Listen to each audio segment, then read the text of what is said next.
Hello दोस्तों, नमस्कार। आज हम स्कूल व्याख्याता आरबीडी की पुस्तक से स्नातक खंड का हम दूसरा अध्याय पढ़ रहे हैं, आदिकाल। इस आदिकाल में रचनाओं की प्रामाणिकता, प्रवृत्तियाँ, प्रमुख रचनाकार एवं रचनाओं का परिचय, जिसमें चंद्रवरदाई और नरपति नाल हमारे सिलेबस में लगे हुए हैं। इसमें सबसे पहले हम साहित्य की परिभाषा पढ़ेंगे। साहित्य की परिभाषा में प्राचीन काल में साहित्य शब्द का प्रयोग काव्य के अर्थ में होता था। इसी आधार पर काव्य या साहित्य की परिभाषा इस प्रकार है। भामह ने क्या परिभाषा दी है? साहित्य भाव साहित्यम। हाँ, एक बात दोस्तों, ये आरबीडी की पुस्तक इतनी महत्वपूर्ण है कि इसमें से जो प्रश्न आने वाला है वो सब इसमें है। वो एकदम सटीक पुस्तक है। हमारे साथ निरंतर बने रहिएगा। हम पूरी पुस्तक का अध्ययन करेंगे और बहुत अच्छी तरह से समझ करके। तो भामह ने हिंदी साहित्य की परिभाषा क्या दी है? साहित्य भाव साहित्यम।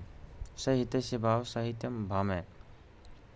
दूसरा, लक्ष्मण सागर वास ने साहित्य के माध्यम द्वारा केवल भाव का भाव के साथ तथा भाषा के साथ ही मिलन नहीं होता, वरन मानव का मानव के साथ, अतीत का वर्तमान के साथ और बाह्य का अंतर के साथ मिलन होता है।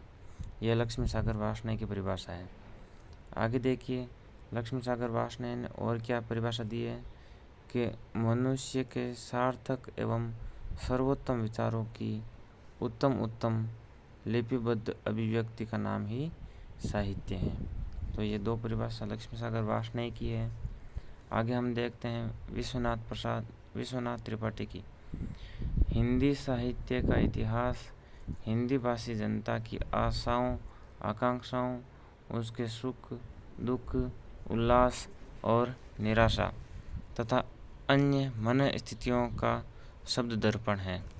ये विश्वनाथ त्रिपाठी की है। आगे देखिए, आचार्य रामचंद्र शुक्ल की परिभाषा।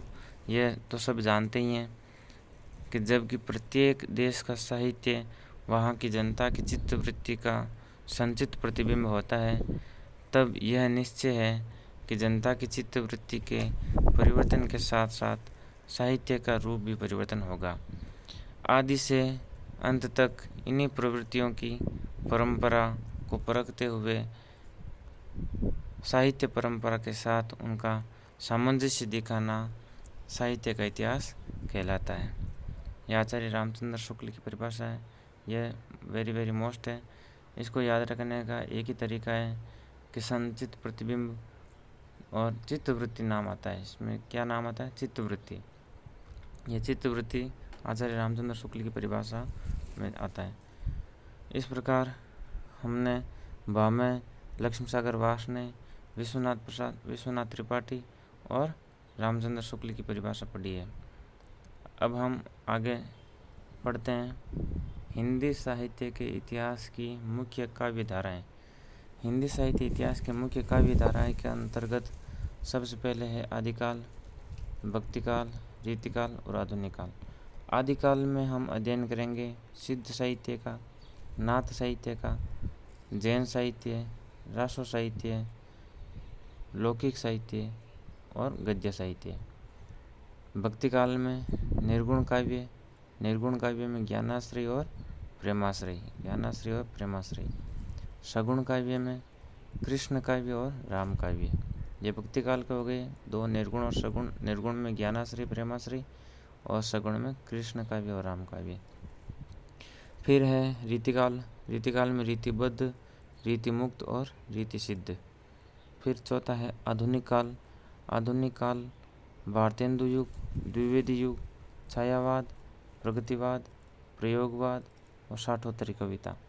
हम एकदम बिल्कुल सटीक अध्ययन करेंगे। आरबीडी की पुस्तक में एकदम सटीक दिया हुआ है। तो इस प्रकार हम चारों का, आदि, भक्ति, रीति और आधुनिक काल, चारों कालों का अध्ययन करेंगे। आगे देखिए आदिकाल। अब आदिकाल की हम प्रवृत्तियाँ पढ़ेंगे। आदिकाल की प्रमुख प्रवृत्तियाँ। धार्मिक साहित्य की रचना। धार्मिक साहित्य में कौन कौन से साहित्य हैं? सिद्ध साहित्य, नाथ साहित्य और जैन साहित्य। फिर है रासो साहित्य की रचना। आचार्य रामचंद्र शुक्ल ने भी रासो साहित्य को अलग माना है और बाकी सिद्ध, नाथ और जैन को धार्मिक साहित्य माना है। और इस आदिकाल में धार्मिक साहित्य और रासो साहित्य है।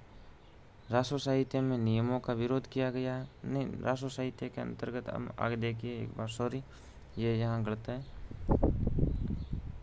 आश्रयदाताओं, रासो साहित्य में क्या है कि आश्रयदाताओं के यश, शौर्य और वीरता का अतिशयोक्तिपूर्ण वर्णन है। फिर देखिए लौकिक साहित्य की रचना है और चरित्र साहित्य की रचना। इस काल में चरित्र काल की अधिकता रही है। वीर व श्रृंगार रस की रचना है। कल्पना का प्राचुर्य है। अतिशयोक्तिपूर्ण वर्णन है। संकुचित राष्ट्रीयता का चित्रण है। छपय, तोटक, तोमर, उरिल, पदगड़िया के साथ साथ दोहा और चौपाई छंदों का प्रयोग किया गया है। कथानक रूढ़ियों का प्रयोग है। रासो काव्य में डिंगल और पिंगल शैली का प्रयोग है। अधिकांश साहित्य संदिग्ध और अप्रामाणिक है। चारण कवियों द्वारा रासों की रचना की गई है और जैन कवियों द्वारा रास व फागु की रचना की गई है। सिद्धों द्वारा संध्या भाषा, नाथों द्वारा सदुकड़ी, जैनों द्वारा परिनिष्ठित अभिभ्रंश। रासों में राजस्थानी ब्रज का प्रयोग हुआ है। सिद्धों द्वारा जाति प्रथा, वर्ण व्यवस्था, धार्मिक आडंबरों व वैदिक नियमों का विरोध किया गया है। इस प्रकार हमने आज हिंदी साहित्य की परिभाषा और हिंदी साहित्य के इतिहास की मुख्य काव्य धाराएं, जिनमें हम आदिकाल की प्रवृत्तियों का अध्ययन किया है। हम निरंतर आगे अध्ययन करते रहेंगे। हमारे साथ बने रहिएगा। धन्यवाद।